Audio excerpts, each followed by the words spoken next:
ওই যে দেখতে পাচ্ছেন গাছের উপর বসে যে ছেলেটা, ওর নাম লালু। ডান পিঠে দুষ্ট এক ছেলে। মানুষকে ভয় দেখাবার, জব্দ করবার কতই কৌশল যে ওর মাথায় ছিল তার ঠিক নেই। আসুন দেখা যাক ও কি করে।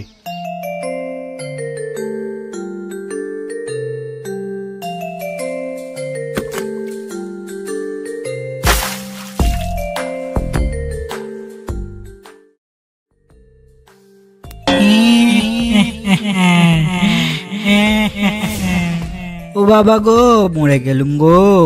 কে কোথায় আছো, বাঁচাও, এই ভূত আমার ঘাড় মটকে দিল গো। পণ্ডিত মশাই ভয় পেয়েছে, পণ্ডিত মশাই ভয় পেয়েছে। কি ও লালু, তুই তুই আবার আমার ভয় দেখাস? দাঁড়া, হচ্ছে তোর। এক্ষুনি তোর বাড়িতে যাচ্ছি, গিয়ে সব বলছি, তখন দেখবি মজা।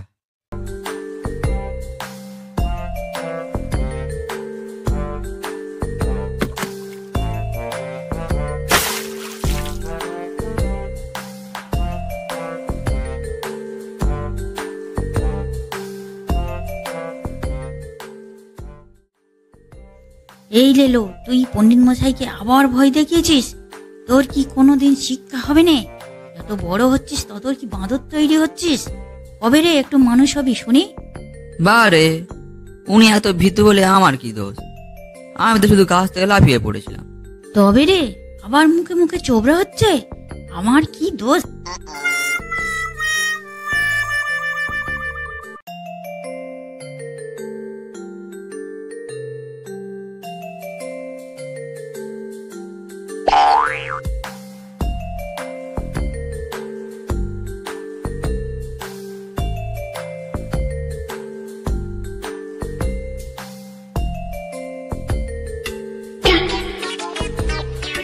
ও মা গো, গেলুম গো, পাটা আমার গেল গো।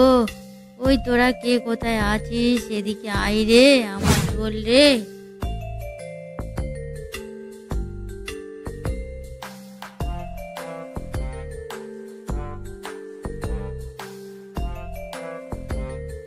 তুমি আজ এর একটা বিহিত করো। ওই হারামজাদা লেলোকে বাড়ি থেকে বের করো, নয়তো আমাকে বাপের বাড়ি রেখে এসো। আমি ওর অত্যাচার সহ্য করতে আর পাচ্ছি না। আহা, তুমি এত রাগ করো না, ও তো একটু মজা করছিল। ও বা কি করে জানবে যে এত বাড়াবাড়ি হবে, তোমার পাটা ভেঙে যাবে? তাই বলে এই রকম দুষ্টুমি? যত বড় হচ্ছে যেন বাঁদর তৈরি হচ্ছে। রোজ দিন এই রকম অত্যাচার আমার আর সহ্য হয় না। তুমি বরং এক কাজ করো, দুবেলা মাস্টার ঠিক করো, রোজ সকাল সন্ধ্যায় পড়াবে, তাহলে বাঁদরামি করার আর সময় পাবে না। তুমি তো জানো মাস্টার ডেকে বাড়িতে পড়ানো আমি পছন্দ করি না। আমার নিজের কখনো মাস্টার ছিল না। আমি নিজের চেষ্টায় দুঃখ কষ্ট সহ্য করে আজ এত বড় উকিল হয়েছি।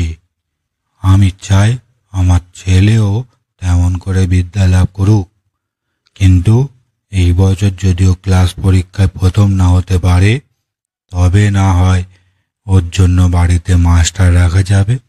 এখনকার মতন ক্ষমা করে দাও।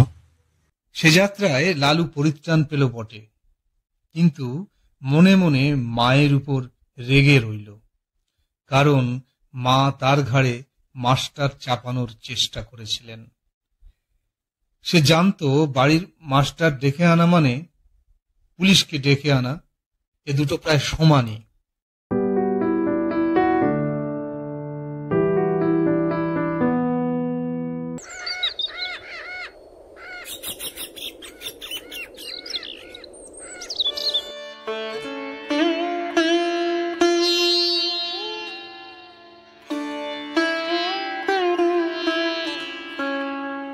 কে আছো বাড়িতে?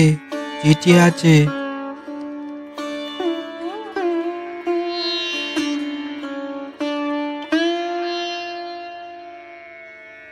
ওগো শুনছো? গুরুদেব স্মৃতিরত্ন মহাশয় সূর্যগ্রহণ উপলক্ষে কাশী এসেছেন। সেখান থেকে তিনি চিঠি পাঠিয়েছেন। ফরিদপুর ফেরাবার পথে আমাদের গৃহে আসতে চান। তুমি আর দেরি করো না, এখনই লোক পাঠিয়ে দাও কাশিতে। আমার কতদিনের ইচ্ছে আমাদের এই নতুন বাড়িতে গুরুদেবের পায়ের ধুলো পড়ুক। লালুর মায়ের আনন্দ তো আর ধরে না। এতদিন তার যে মনস্কামনা ছিল তা পূর্ণ হতে চলেছে। গুরুদেবের পায়ের ধুলো পড়বে এই বাড়িতে, বাড়িটা তার পবিত্র হয়ে যাবে। তিনি তখন সব আয়োজনে ব্যস্ত হয়ে পড়লেন। গুরুদেবের জন্য একটা ঘর ঠিক হলো। তিনি বৃদ্ধ মানুষ, তিনতলায় ঠাকুরের ঘরে উঠতে পারবেন না বলে একতলার একটি ঘরে তার শোবার ব্যবস্থা ও পুজো আহ্নিকের জায়গা ঠিক করা হলো। দিন কয়েক পরে গুরুদেব এসে উপস্থিত হলেন। কিন্তু কি দুর্যোগ সেই দিন! যেমন বৃষ্টি তেমনি ঝড়, থামবার কোনো লক্ষণই নেই।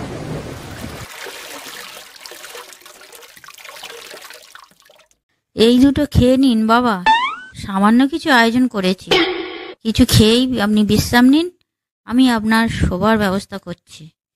আজ আপনি বড়ই ক্লান্ত। হ্যাঁ মা, তুমি ঠিকই বলেছ, আজ আমি বড়ই ক্লান্ত। এইভাবে কিছুক্ষণ কথাবার্তা চলার পরে নন্দরানী গুরুদেবের জন্য বিছানা করে দিলেন। গুরুদেব একটু আহার করে শুয়ে পড়লেন।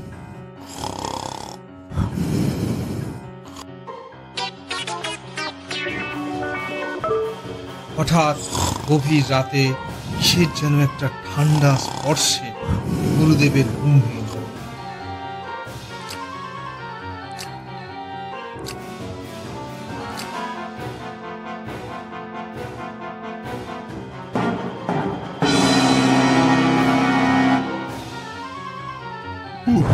কি ঠান্ডা জল রে বাবা!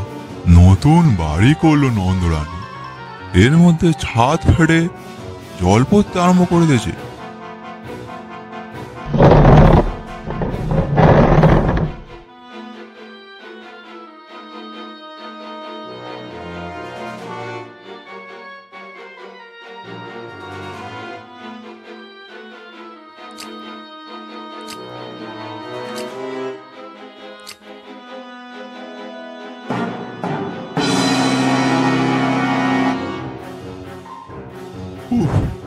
ছাদটা দেখছি একোণ থেকে ওকোণ পর্যন্ত ফেটে গেছে।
কামড়া ব্যাটারা, যত পারিস কামড়া।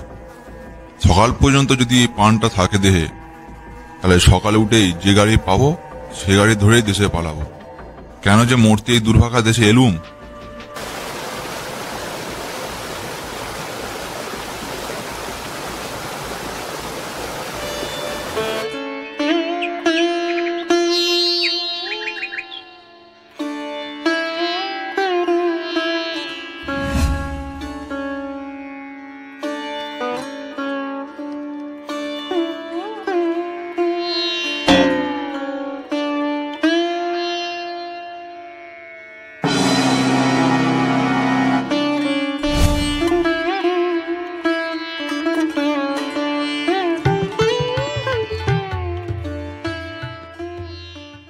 এ কি ঠাকুরমশাই, ও ঠাকুরমশাই, আপনি এইভাবে এখানে শুয়ে আছেন কেন? আপনার কি হয়েছে? দুঃখের কথা আর কি বলবো মা, সারা রাত দু চোখের পাতায় এক করতে পারিনি। কেন বাবা, কি হয়েছে আপনার? আমার কি কোনো ভুল হয়েছে বাবা? নতুন বাড়ি করেছো বটে মা, কিন্তু ছাদ কোথাও আর আসতো নেই।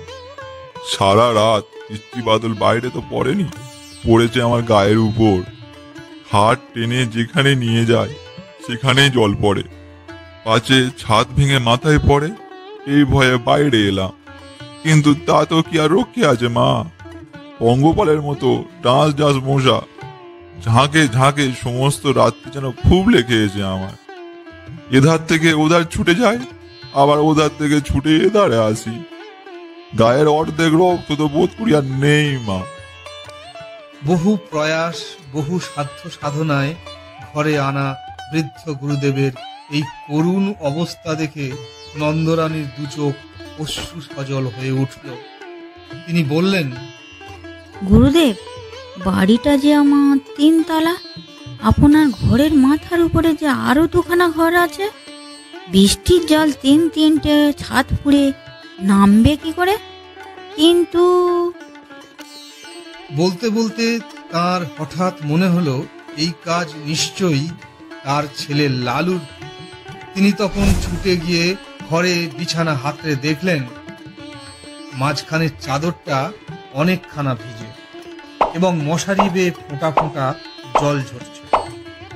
তিনি দেখলেন মশারিতে এক টুকরো বরফ বাঁধা, তখনও সব বরফটা গলেনি।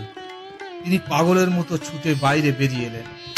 চাকরদের মধ্যে যাকে সামনে পেলেন তাকে চেঁচিয়ে হুকুম দিলেন, এই ওই হারামজাদা লেলো কোথায় রে?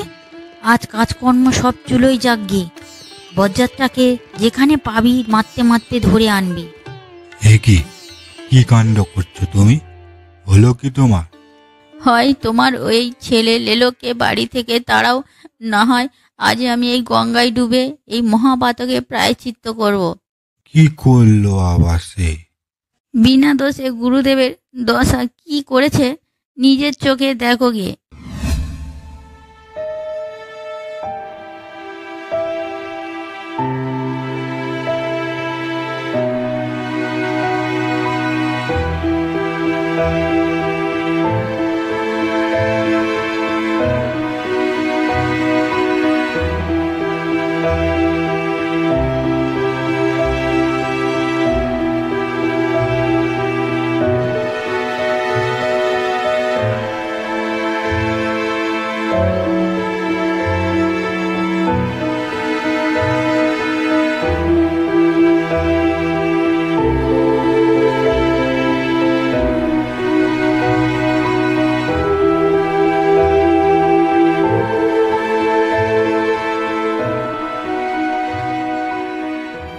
এই দোষী ছেলেকে নিয়ে আমি ঘর করব কি করে, তুমিই বলো।